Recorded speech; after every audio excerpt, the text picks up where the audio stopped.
Reservation బిల్లుపై కేంద్ర ప్రభుత్వానికి ఏమాత్రం చిత్తశుద్ధి లేదని, కేవలం రాజకీయ దురుద్దేశంతోనే ఈ బిల్లును సభ ముందుకు తెచ్చారని కాంగ్రెస్ ఎమ్మెల్సీ అద్దంకి దయాకర్ విమర్శించారు.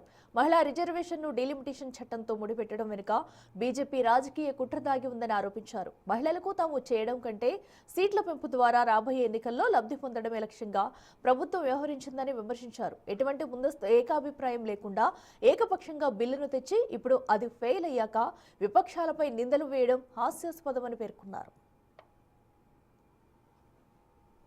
మహిళా బిల్లు, డీలిమిటేషన్ చట్టాలు అవి పార్లమెంట్లో పాస్ కాకుండా ఉండేట్టుగా చట్టాలను తయారు చేసి, రాజ్యాంగ వ్యతిరేకంగా తయారు చేసి ఈ ఎన్నికల్లో లబ్ధి పొంది, వచ్చే ఎన్నికల్లో రాజకీయ లబ్ధి కోసం చేసిన ప్రయత్నాన్ని ఈరోజు కాంగ్రెస్ పార్టీ కానీ ఇండియా కూటమి కానీ వ్యతిరేకించింది.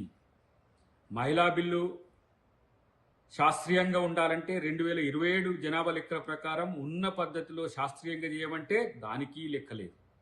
డీలిమిటేషన్ కూడా ఈరోజు దక్షిణాదికి ఉత్తరాదికి ప్యారిటీస్ పెరుగుతున్నాయంటే దానికి లెక్కలేదు.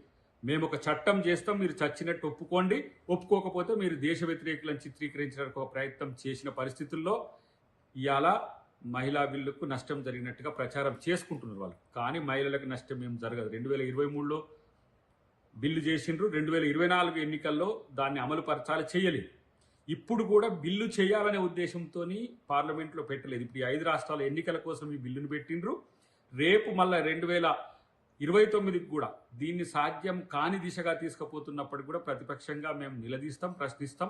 2027లో మహిళా జనాభా 50% తగ్గట్టుగా 50% సీట్లు పెంచుతున్నారు, కానీ మహిళలకు 50% సీట్లు ఇవ్వట్లే, 33% అని పెట్టిండ్రు.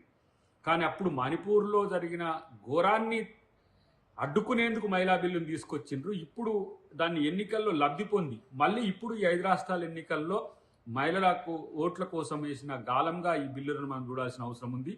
ఈ బిల్లు పాస్ కాదు, మేము అనుకున్న తీరుగా ఈ బిల్లు లేదు, రాజ్యాంగబద్ధంగా లేదని ఎంత చెప్పినా ఉద్దేశపూర్వకంగానే ఆ బిల్లును పెట్టి దాన్ని ఫెయిల్ చేసి, కాంగ్రెస్ పార్టీ ఫెయిల్ చేసి చెప్పే ఒక ప్రయత్నం